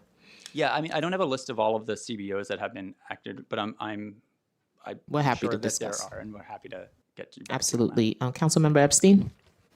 Thank you, Chair, and thank you for joining us today. For the integrated advisors, how many integrated advisors per student do you have? So right now, the integrated advising model has a student to advisor ratio of 200 to 1. So 200 to 1. So for every 200 students, there's one advisor. for the integrated advising model, yes, but we have integrated advisors currently in 22 departments, so they are not everywhere across the system. And so I understand what you're saying, that people who meet with integrated advisors are 2 times more likely. But if there are 200 students for every one integrated advisor, the odds for a student to be able to get to that advisor seems really slim, right? Yes, absolutely. So to speak to that point, we know. I don't have a lot of time. Oh, I'm sorry. So no, but how do we fix that? Like, how does CUNY fix that problem? Sure, absolutely. So the answer is, right now across CUNY, integrated advisors, as I said, there are 22 of them in different departments. Additionally, our career services advisors have ratios of up to 5,000 students for every 1 student currently, given our resources. To scale these humans individually at the 200 to 1 ratio would require an investment of over $300 million every single year. That's not feasible for us to be able to necessarily scale those humans. What we have to do is create through CUNY Beyond an anchor of enough of those integrated advisors who establish the practice for a campus and then can scale and retrain other academic advisors. Ultimately, the thing we're looking to do is make sure all academic advisors, not just these individuals who are hired as integrated advisors, are talking to students not only about academics, but also about careers through the use of tools, through retraining, and through the mandatory sessions that they have to have with I students. appreciate what you're saying, but I think we have a problem that needs to be fixed by us. We have a problem saying students do better when they get support, but we don't have enough people supporting students so they can get better. Do you focus on, how about kids who are in ASAP or an EOP program? Do they have a higher percentage of students to advisors? Yes, so ASAP does have a higher. What is have that roughly, ratio? I believe it's 150 students per every advisor. 50? 150 150. for every advisor. Yes, which is consistent with the National Association of Advisors best cohort ratio For number students who are in an ASAP program? in advising cohorts. So, period. but not in an ASAP specific program? Because if you're an ASAP, you're a lower income student who may be a first time college student in your family, and so we want to give as much support to that family as possible, that person as possible, so they can be successful. We know there are higher ratios of kids who go through ASAP or EOP programs to be more successful in graduating. So don't we want a lower ratio so to help them become more and more successful? So the ASAP model is a lower ratio than the current But advising it's 150 to models for 1, right? Correct, which is consistent with national best practice and recommendations. What our challenge is that right now ASAP does not serve every student at CUNY. So we really have to make sure that in addition to the amazing model of ASAP and these amazing integrated academic and career advisement, that we are reaching every single student through their current academic advising, whether that's with professional advisors or faculty. You're saying everyone who might be eligible for ASAP isn't accepted to the ASAP program, even though they might be financially eligible for ASAP? I can't speak to that. All I can say is It'd be that great to ASAP know, does not actually, because none of our if there are kids who should be in an EOP program or an ASAP, but they can't get in because of some limitations or restrictions that we're putting on it, I think it's really helpful for us to know how do we expand ASAP, because it is a multi-service approach to getting kids through college. But also, we want to make sure that once they're in the program, they get the support so they can come out and be successful college graduates as well. Thank you. It's, yes, a fabulous model, and we're very proud of it. Yeah. So, can you answer the question or maybe get back to us about, are there people who are eligible for ASAP but aren't getting into ASAP because of limitations CUNY is putting on the program through numbers or costs? We're happy to get back to you on that. That would be really happy. So I appreciate that. And just on, I just wanted to go back to the talent on New York City for Talent about, you said you have one youth staffer, so one person's working. When you say youth, you mean what age population? So I will say that the work of our office across, and again, I only have 30 seconds. So what age population for youth? Okay, thank you, Julie. So it depends from we do a lot of work with New York City public schools, right? So all public school students as well as people who go through CUNY, which generally speaking is young people, but not exclusively. What age group does that youth person work with? There's no necessarily specific age group that we're just dedicated to that we'll say, no, we cannot have. So you're saying it's not 14 to 22? Middle school through CUNY, right? And so that's typically And so you have one staffer focused on middle school through CUNY? So we have many staffers are working across the, help inform the work and the youth voice as well. And like I said, we have youth apprentices who help inform the work, whether that's in a youth dedicated space or not. And so we have a lot of staff that make sure that we're incorporating how this may impact youth, whether that's on... So 37 staff, one focused on youth, but all the 36 help with youth as well? I would say that youth, as well as the other populations, whether it's adult workers or people with disabilities. Could you give us data about how many people in that 14 to 22-year-old population you serve each year versus adults 22 plus with the post-college population, so we can figure out who you're serving and how much attention you can put toward the younger population? Yeah, absolutely. We're happy to give you that data. And again, we work with the youth serving agencies, right? And so it's not necessarily in all cases us working directly to do those services, but helping support that work. And I would say it is core to, it's strewn across everyone in our office of making sure that youth are centered. Yeah, we all want young people to be successful. We want them to finish high school, go to college, have a successful career, give back to the city that we all love. But I think there's sometimes gaps in that system that prevent people from being successful. And we want to close those gaps to create those opportunities. And I think sometimes I laud all the work you're doing. I know this is hard, but we need to know what's not working. I don't think we need to have a rosy picture of how things are great, because we know there are gaps. And I think that's important for us to hear. Yeah, and we are very proud of the work of our office and the work of the city, but we also know that we constantly need to improve. And so, making sure that there is a workforce system that works for all New Yorkers, right? That we're not necessarily just constraining by we're going to stop serving you once you hit this age, but appreciate your recognition of the good work. Thank you. There's something we say in education: you should never be ashamed of your data. That data is going to drive your policy. That data is going to drive the work that you do. And that's one thing I know. I, as an educator, I've always take that with me, that I'm not ashamed of it. I know where my students are not good and where I need to work on. So that's kind of what my colleague is saying. What's not working? How can we come in to counsel and support those areas that have the gap? That's basically what we're saying. Am I correct, council member? Yes. Gotcha. And appreciate that. Council member Wong? Yes, hi. The word SYEP was mentioned many times, a school-based SYEP, and I don't even have a script, so I'm just gonna ask. For a participant in your school-based SYEP program, they have to be already enrolled to the CUNY system. Is that right? No, those are high school-based programs. Or high school? Okay, so how does that work? They have to sign up with the CUNY as a project sponsor, right? Or what if they sign up with a different project sponsor, like, in Queens or Bronx, Staten Island? How are they gonna enter the school-based SYEP? Can you talk about that? Yes. So SYEP serves over 100,000 young people per year. And there's, out of those 100,000 slots, I think last year DYCD served 22,900 in school-based programming. Over 230 schools participate.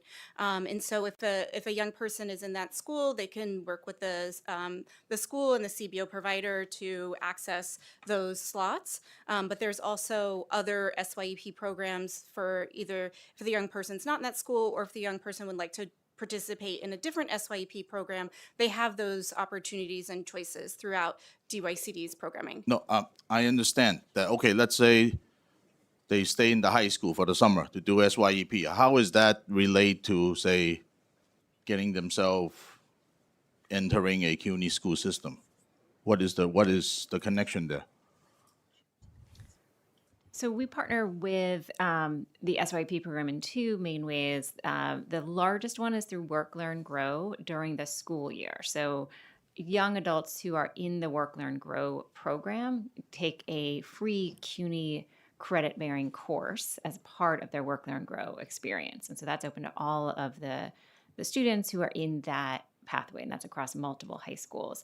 We have a smaller pilot that we started last summer that offers a CUNY credit-bearing course over the summer for summer SYP, where we partnered with 4 of the CBO SYP providers to make sure that opportunity was available to students who are working with those providers for this summer. So they get college credit at the end of the SYEP program, Right. and they could use that when applying. Then they take these credits in any CUNY system. Is that right? Correct. Okay, and how many high schools are participating in this school-based SYEP? 230. 230. All right. No, I'm going to follow up with some other questions after this hearing. Yeah. My second question is from a statement from Lauren Anderson. It says that CUNY Industry Support Hub acts as a first stop for industry partners looking to navigate to any CUNY resource. Now, it's my understanding that we have private enterprises that either are too busy, that they don't have time or don't have anybody talk to CUNY. So I think quite often it's the college's job to reach out to them. Yes. I know like associate deans that travel in the tri-state or even all over the country, sitting down with private enterprises. What kind of talent are you looking for? And they will say, oh, we need AI engineers, we need people that do 3D printing, we need yada, yada, yada. And that associate dean will come back with a list. All right, these are the people that private enterprises are looking for. We got to get to work and prepare kids so they could get hired.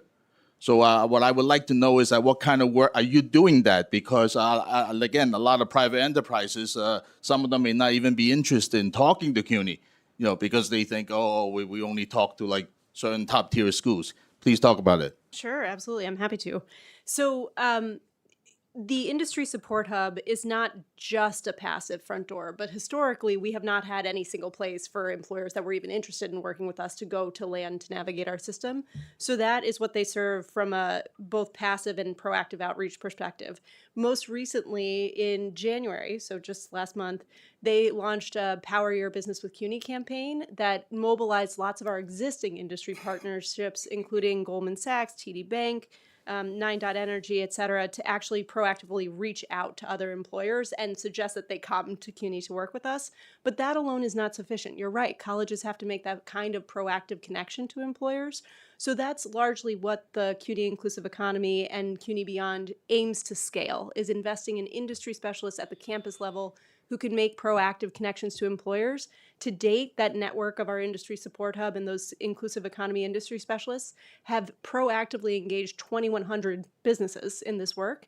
That's not sufficient. We've set very big goals around increasing by 20% the number of employers that are recruiting from CUNY, which means 6,000 additional employers. So we're on our way by 2030, but there's more to do. Yeah, again, somebody here mentioned the technology is evolving so fast. So a year or two down the line, they could be recruiting for very, very different talent, and your curriculum will have to adapt accordingly at a much higher pace than before. Sorry, one final question. I hope I have time. Let's say I want to study or not me, maybe there's a high school graduate who want to study engineering, civil, mechanical, electrical. It is my understanding they can only apply to one school, City College. Is that right? That is not correct. We have engineering programs at multiple campuses. Where are the other campuses? We can get you a comprehensive list, but it includes both associate's degrees. For example, Hostos has an engineering Well, 4 program. years. 4 years. There's only one place. Is that right? No, College of Staten Island and New York City College Tech, New York City Tech also have various engineering programs. 4 years. Yes. Okay, no, because the feedback that I've been getting is that the CUNY system is not offering enough engineering programs, and when they apply, they're only so like 2 or 3 choices to choose from, and that might be an issue that you want to look at. That you might want to open up more engineering programs in other campuses. Thank you, and also we'd love your help in spreading the word about these programs. So we will get you a list. Thank you. afterwards. Thank you. Thank you, Council Member. On that note, I want to just do a quick follow-up. What specifically is CUNY doing to improve employee engagement with CUNY programming to create accessible apprenticeship programs? Just wanted a quick follow-up. Yeah, absolutely. So there are 2 ways that CUNY works on apprenticeship programming. The first is through registered apprenticeships that are largely run out of our adult and continuing ed departments, which are done in partnership with the state. For example, Kingsborough's Maritime Technology Program is a great example. Many of those apprenticeship programs also bear college credit so that students can move directly into degree paths. So there's one, you can be an apprenticeship regardless of if you want to get a degree, but it will help you get there. The second strategy that we use, as I mentioned previously, is really embedding apprenticeships into our degree programs. So they are a standard part of practice for students who enroll in our AAS programs. Right now, we're at 17 of our AAS programs have that model in them. Basically, what they allow for is students, as I said, to work on during the last semester of their AAS degree on the job with the intention of converting into employment. We see that as really essential and necessary. We do see it as necessary to make sure that it is pointed at a particular degree path, though, that's meant to move into a job. So, for instance, we don't do apprenticeships at the bachelor's level because bachelor's degree recipients should be able to move into the workplace, and the more appropriate, like straight to job, work-based learning appropriate model is co-ops or internships. So just depending on the degree level, we have a different strategy. And I also want to highlight the Civil Service Pathways Fellowship Program, which is an apprenticeship-like model. And that's a partnership that DCAS has with CUNY, a 2-year fellowship for recent CUNY graduates with a pathway to permanent civil service employment. And so this program has grown over time, but it's a great way that recent CUNY grads can get plugged into what it's like to work for civil service, as well as making sure that they're getting that professional development. So these fellows go through trainings that are hosted by DCAS and then have the ability to take a civil service exam as well. So that's an apprenticeship-like model of making sure that the city is helping connect CUNY students into civil service. Yes, we know our agencies are skeletons. We need to fill them up with our city staffers. The Green Economy Action Plan focus on 4 industry sectors: construction, engineering, architect, management, and business. Are there specific bridge program at CUNY designed to move students into these specific sectors? And do they include apprenticeship as well? I'm sure. So we do have many different types of programs that are targeting those particular types of occupations, whether they be degree-seeking programs or non-degree credential programs.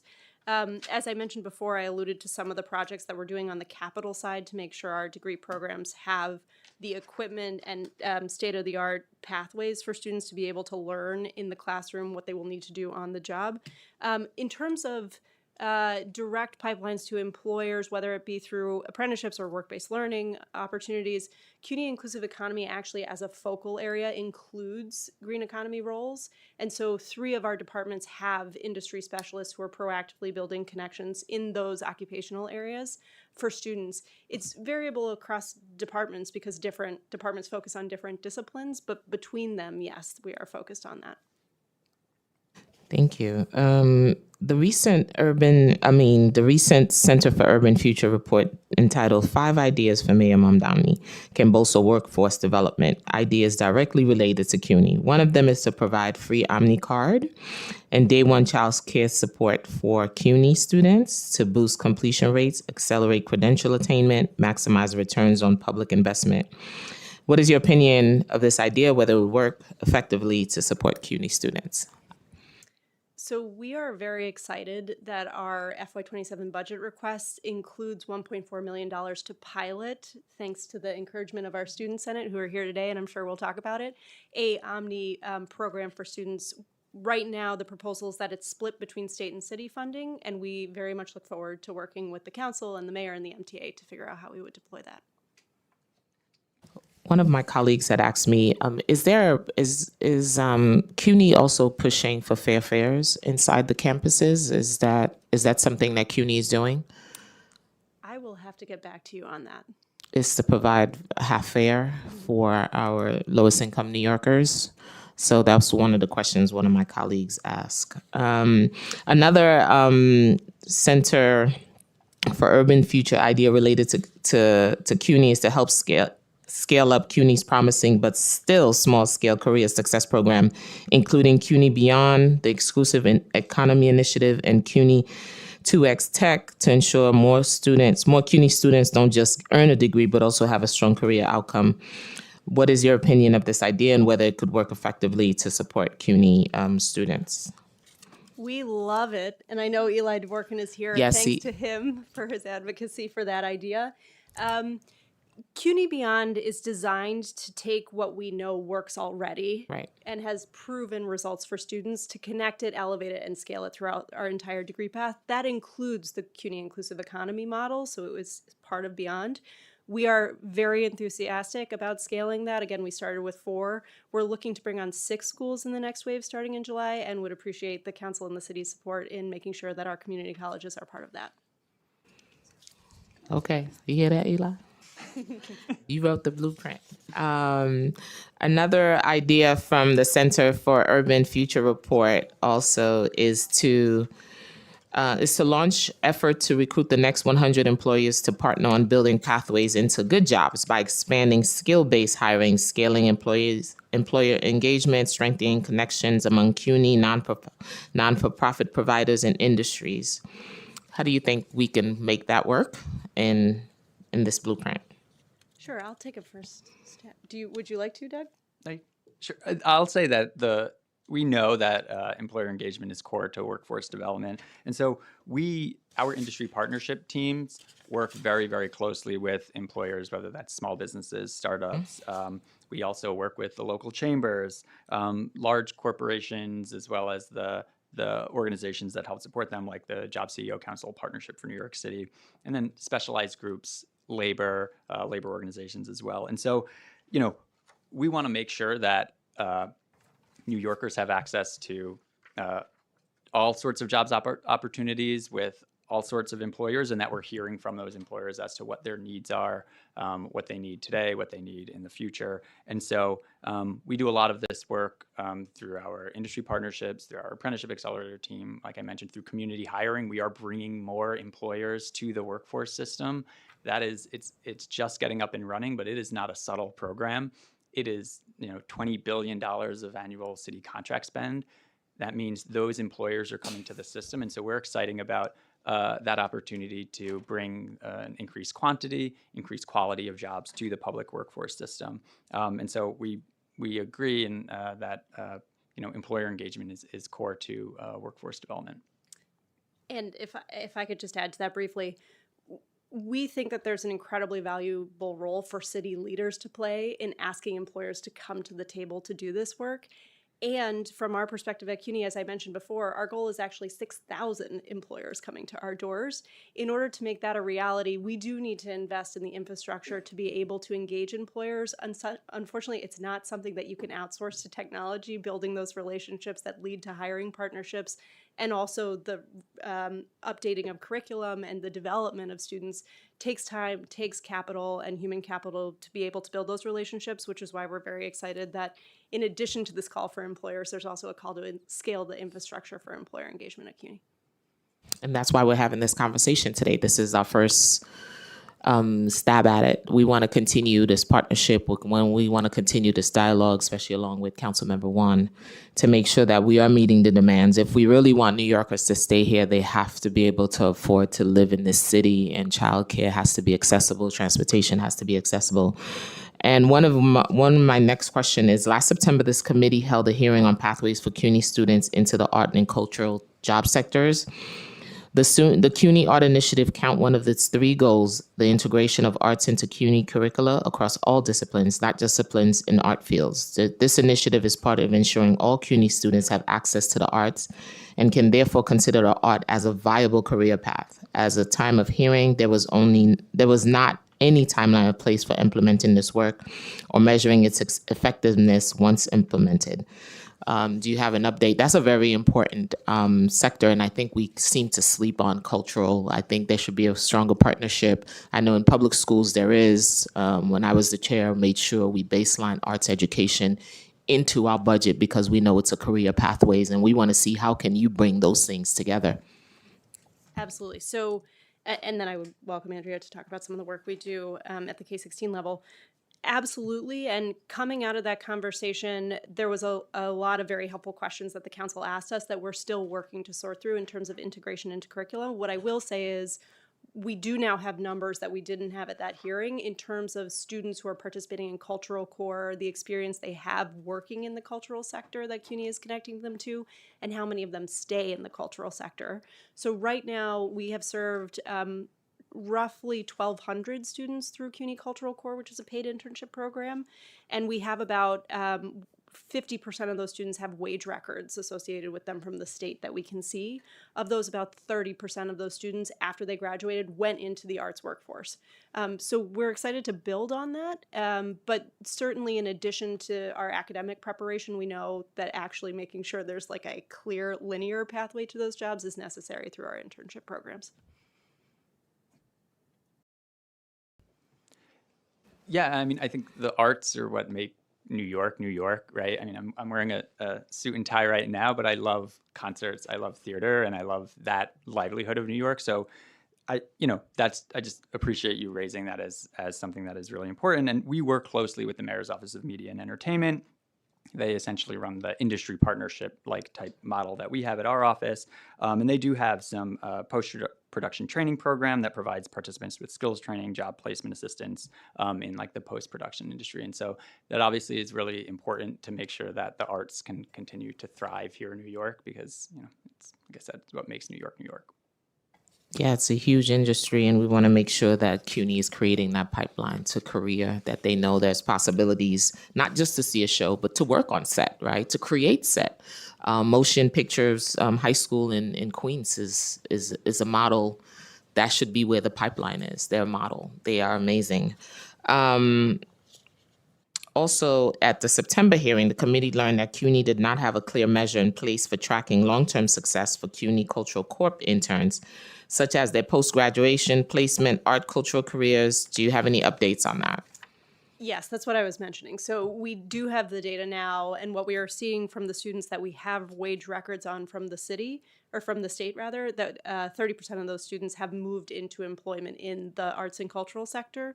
One note about that, and the only 50% of students that we have records for, the wage record data that we get from the state is somewhat incomplete because it does not include job titles. So we really have no sense of the actual roles that CUNY students and alumni are occupying. We are working together with the state to explore what might be possible for building out those wage records, but that's also an area that we would love some help. You're good? Okay, I'm going into my favorite subject. CUNY prepares many teachers for work in K-12, especially for work in our public school right here in New York City. What issue is CUNY facing in preparing graduates to enter the important sector of our city workforce? What measures of success do you use in judging your teacher preparation programs? Yep, I'm happy to take that. Yeah, we are very excited to partner with New York City Public Schools to meet the growing demand for classroom teachers. One of the first hurdles that teachers face is the certification process. After they've completed their degree with CUNY, they then need to complete New York State certification to be hired by public schools. There's multiple kind of steps in that process, studying for those exams, paying for those exams. If students do that, start that process while they're still enrolled at CUNY, they can use their financial aid towards those costs. When they wait until they've graduated to start that process, it can prolong the time to, or even they can not have the funds to do those things. So we're really trying to close that gap and get more students in that pipeline before they cross the stage at graduation. We're piloting some new advising and support strategies to really get a higher percentage of students who are in line for graduation to start that certification process and go directly into hiring. We really assess the effectiveness of the program